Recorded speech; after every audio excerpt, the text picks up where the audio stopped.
Introduction to Pediatric First Aid. Introduction to the module.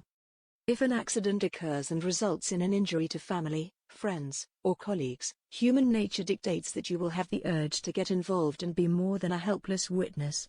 This urge will strengthen if the casualty is a child or infant. This is why it is important to have at least a basic knowledge of pediatric first aid. Topics to be covered in this module. What is pediatric first aid? Provision of first aid in early years settings. Role of first aiders. Requirements in childcare. Minimizing the risk of infection. Personal protective equipment. First aid equipment. Storage and administration of medicines. Incident recording and reporting. What is pediatric first aid? First aid is the provision of immediate care to a victim with an injury or illness, usually affected by a layperson and performed within a defined skill range. This person is known as a first aider. In other words, a first aider is someone who has been trained and examined in the skills of first aid. To be a first aider, you'll need to master other abilities, including increased empathy and patience. You will also need to change existing procedures, CPR, AED etc., to accommodate a child's frame and requirements. First aid is normally performed until the injury or illness is satisfactorily stabilized, such as in the case of small cuts, minor bruises or blisters, or until the next level of care, such as a paramedic or doctor, arrives. The term pediatric basically covers the treatment of any child who has not yet reached puberty. This also includes infants or babies under the age of 1 year old. As a parent or a responsible adult, being trained in pediatric first aid will allow you to care for the next generation and possibly perform life-saving procedures for a young life. The basic understanding of first aid is that it is the initial treatment given to sick or injured people until they are seen by registered medical professionals. Being a first aider and having the ability to care for fellow employees and bystanders is an admirable skill set and benefits the whole community. But the ability to be able to perform first aid on children and babies takes that skill to a whole other level. Provision of first aid in early years settings.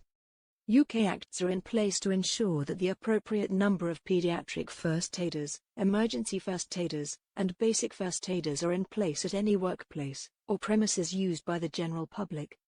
For childminders, teachers, and other individuals that come into regular contact with children, there are strict regulations that are set up by organizations like Ofsted, Office for Standards in Education, Children's Services and Skills, Department for Education, LEAs, local education authorities, and the Child Care Register. As a pediatric first aider, you would be expected to liaise with appropriate site managers and/or fellow first aiders to make sure that first aid kits and emergency equipment are immediately available, as well as rooms and other facilities, running water, etc. Incident reporting and accident management systems are in place, accident book, etc. Trained personnel are in place at any one time to take care of and treat children. This is especially important in child-centric settings such as nurseries, creches, schools, leisure centers, and any local community center. Role of first aiders. When attending to a young casualty, a pediatric first aider has 4 priorities, summed up by the acronym PAPP. Preserve life. Perform every action you can to sustain the well-being of a child until emergency services arrive. Alleviate suffering, comfort the child on an emotional and physical basis, along with the provision of appropriate pain relief. Prevent wounds from worsening, treat the child's wounds as best as you can, immobilize limbs if necessary, and dress incisions or burns. Promote recovery, be mindful of a child's reaction to shock, and ensure that professional medical services are aware of the situation. As a pediatric first aider, you also have to ask the following 5 questions as to your place of work or premises. 1. What is the risk to children? Is it a public place or a closed environment? Are there exposed machinery, bodies of water, access to high areas, and other obvious hazards? 2. How many employees are around at any time? Take into consideration holidays and sickness. 3. How many first aiders do you need in the area?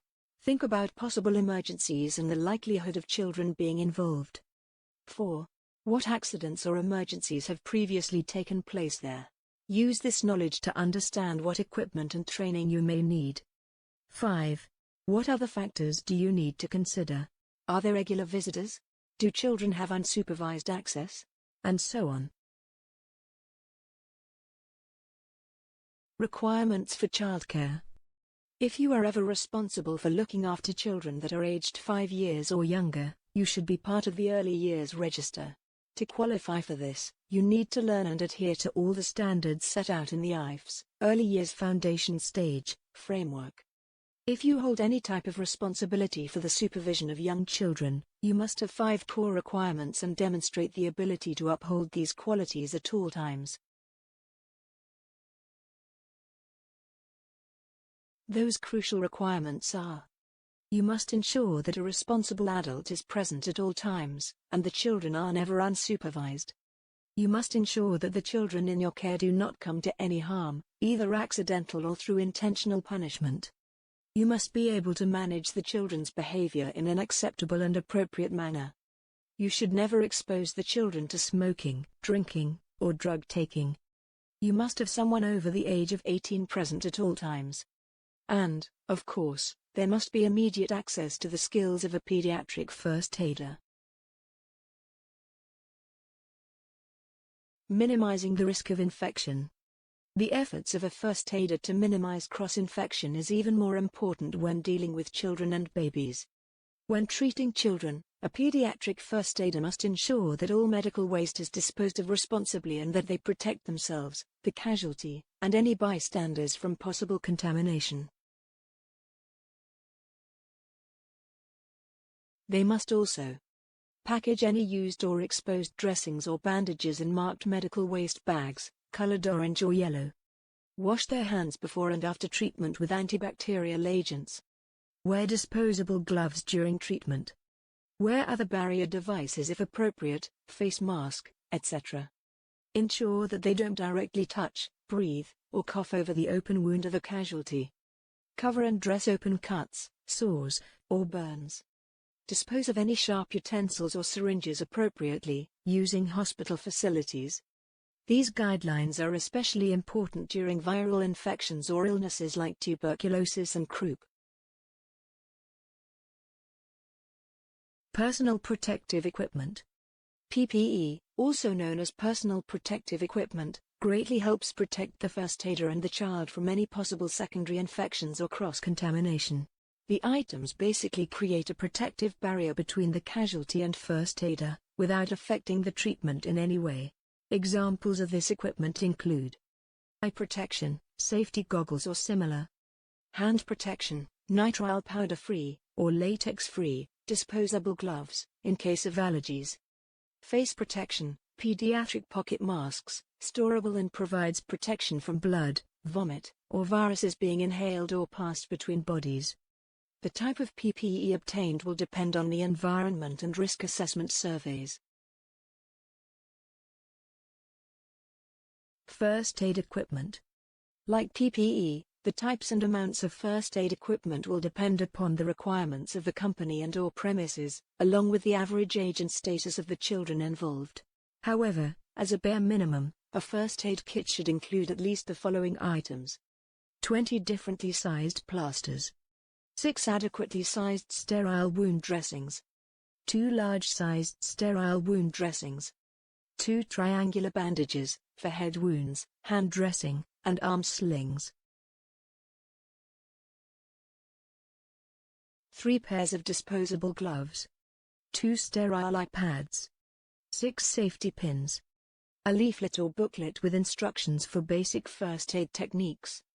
A proactive pediatric first aider will also look at adding other equipment to this range, such as round-edged scissors, wet wipes, a disposable apron and other appropriate items. Immediate access to hot and cold running water should also be considered. Storage and administration of medicines. Along with other considerations, the storage and responsible handling of medications must also be planned by a pediatric first aider. As far as simple storage is concerned, the inquisitive nature and sheer ingenuity of young minds must be taken into account. Never assume something is childproof on a simple face value or because somebody told you so. Make sure that any area that holds a first aid kit or stored medications in the vicinity of children has these restrictions in place. You have the consent of a child's parents to administer any kind of medicine. You have a property or company or personal policy or procedure for safely administering medicine. All forms of medication are stored somewhere that can be secured and protected from a child's viewpoint and attention. Incident recording and reporting. Just like any emergency or accident, an incident involving the injury of a child needs to be recorded and filed by an employer or company. This should involve the use of an accident book. The details should include the name of the child casualty, a description of the injury and first aid administered, the date, time, and location of the incident, the name, signature and contact details of the pediatric first aider, what happened to the casualty following the incident. However, serious accidents involving children usually required an extra layer of reporting, with various other organizations such as Ofsted and HSE, Health and Safety Executive, also needing to be informed. Summary. In this module, we have covered the following points. Pediatric first aid involves the treatment of children of a specific age range. An employer or property owner is legally required to have the necessary number of pediatric first aiders on site at any time. A pediatric first aider has 4 primary objectives when treating a casualty. Child care requirements must be considered by a pediatric first aider, as well as equipment. There may be extra organizations to alert during an accident involving a child.